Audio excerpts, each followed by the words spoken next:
நம் புராணங்களில் கூறப்பட்டிருக்கும் 14 லோகங்களில் ஒன்றாக பாதாள லோகமும் இருக்கிறது. இதை நாம் கதையில்தான் படித்திருப்போம். ஆனால் உத்தரகாண்ட் மாநிலம் பித்தோரகார்ஹ் மாவட்டத்தில் உள்ள கங்கோலிஹாத்திலிருந்து 14 கிலோமீட்டர் தொலைவில் அமைந்துள்ள சுண்ணாம்பு கற்களால் ஆன குகை கோயில்தான் பாதாள புவனேஸ்வர் கோயிலாகும்.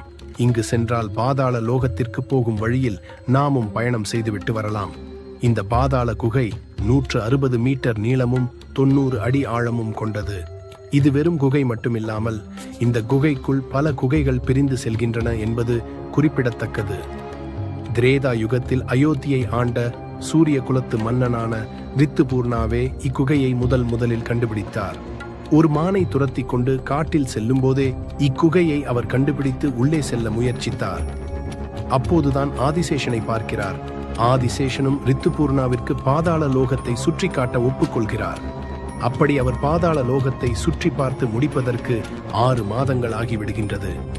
பிறகு அவரை வழி அனுப்பும் போது ஆதிசேஷன் இங்கு பார்த்த விஷயங்களை யாரிடமும் சொல்லக்கூடாது என்று எச்சரித்து அனுப்பி வைக்கிறார். இருப்பினும் ரித்துபூர்ணா நடந்த விஷயங்களை அவரின் மனைவியிடம் கூற அதன் விளைவாக இறந்து விடுகிறார். பின்பு அவரது மனைவியே இவ்விடத்தை தேடி கண்டுபிடித்து உள்ளே செல்வதற்கு படிகளை கட்டுகிறார். அவராலும் வெகு தூரம் செல்ல முடியாததால் பாதியிலேயே விட்டுவிட்டு சென்று விடுகிறார். மீண்டும் துவாபர யுகத்தில் பாண்டவர்கள் கைலாயம் செல்வதற்கு இவ்வழியை கண்டுபிடிக்கின்றனர். அதன் பிறகு கலியுகத்தில் ஆதிசங்கரர் இக்கோயிலை கண்டுபிடிக்கிறார். அன்றிலிருந்து இன்று வரை இக்கோயில் மக்கள் பார்வைக்கு திறந்து வைக்கப்பட்டுள்ளது. பூமியை விட பல கோடி வருடம் பழைமையான இடத்திற்குள் நுழையப் போகிறீர்கள். அதனால் கவனம் தேவை என்ற பலகை வைக்கப்பட்டுள்ளது. மெய்ச்சிலிருக்க வைக்கிறது. பாதாள லோகத்திற்கு செல்லும் வழி மிகவும் குறுகலாக இருக்கும். உள்ளே இரும்பு சங்கிலிகள் இருக்கும். அதை பிடித்து கொண்டே இறங்க வேண்டும். இந்த வழியை பார்த்ததுமே பல பேர் பயந்து திரும்பி சென்று விடுகின்றனர். சிவபெருமான் யாரை அழைக்கிறாரோ அவர்களாலேயே உள்ளே செல்ல முடியும் என்று கூறுகிறார்கள். இக்குகைக்குள் உள்ள எல்லா வடிவங்களும் இயற்கையாகவே வடிவமைக்கப்பட்ட சுயம்பு வடிவங்களேயாகவும், உள்ளே சென்றதும் முதலில் காணக்கூடியது ஆதிசேஷனுடைய உருவமாகவும், இது பூமியை தலையால் தாங்கி பிடித்திருப்பது போல இருப்பது ஆச்சரியமாக உள்ளது.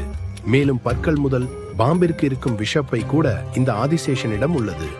உள்ளே செல்ல செல்ல பாம்பின் முதுகெலும்பு போன்ற அமைப்புகள் உள்ளன.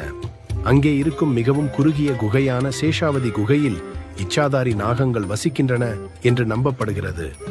இக்குகையில் இருக்கும் ஒவ்வொரு விஷயமும் கந்தபுராணத்தில் குறிப்பிடப்பட்டுள்ளது என்பது மேலும் ஆச்சரியமான விஷயமாகும். மேலும் 1000 கால்களை கொண்ட இந்திரனின் ஐராவத யானையின் கால்களை தரிசிக்கலாம். காலபைரவரின் நாக்கின் பின்பகுதியில் இருக்கும் குகைக்கு பெயர் மோட்ச துவாரம் என்று அழைக்கப்படுகிறது. இங்கே மொத்தம் 4 துவாரங்கள் உள்ளன. முதலில் இருப்பது பாவ துவாரம். இராவணன் இறந்ததும் இந்த வழி மூடிவிட்டது. அடுத்தது ரணதுவாரம். குருக்ஷேத்திர போருக்கு பிறகு மூடிவிட்டது. அடுத்து இருக்கும் 2 துவாரங்கள் தான் தர்மதுவாரம் மற்றும் மோட்ச துவாரமாகும். மோட்ச துவாரத்தில் சித்தர்கள் போன்றோர் நெஞ்செலும்பை தளர்த்தி உள்ளே சென்று மோட்சமடைவார்கள் என்று கூறப்படுகிறது. விநாயகருடைய வெட்டப்பட்ட உடலும் இங்கேதான் இருக்கிறது. அதற்கு மேலே இந்திர லோகத்தில் மட்டுமே இருக்கக்கூடிய 8 இதழ் கொண்ட பாரிஜாத மலரும் அதிலிருந்து சொட்டும் அமிழ்தமும் நேராக வெட்டப்பட்ட விநாயகர் உடலில் படுவது போல அமைந்திருப்பது ஆச்சரியமாக உள்ளது. இங்கு உள்ள அனைத்துமே இயற்கையாகவே உருவானது. பகிரத மன்னன் தனது சாப விமோசனத்திற்காக கங்கையை நோக்கி தவம் புரிந்து பூமிக்கு வரும்படி அழைக்கிறார். தான் பூமிக்கு வந்தால் அந்த வேகத்தை பூமி தாங்காது. அதற்கு என்ன செய்ய முடியுமோ செய்து கொள் என்று எச்சரித்துவிட்டு கங்கை பூமியை நோக்கி பாயத் தொடங்குகிறது. இதனால் பகிரதன் சிவனை மனமுருகி வேண்ட சிவபெருமான் கங்கையை தனது ஜடாமுடியில் முடிந்து பாதாள லோகத்தில் விட்டு கங்கையை கட்டுக்குள் கொண்டு வருகிறார்.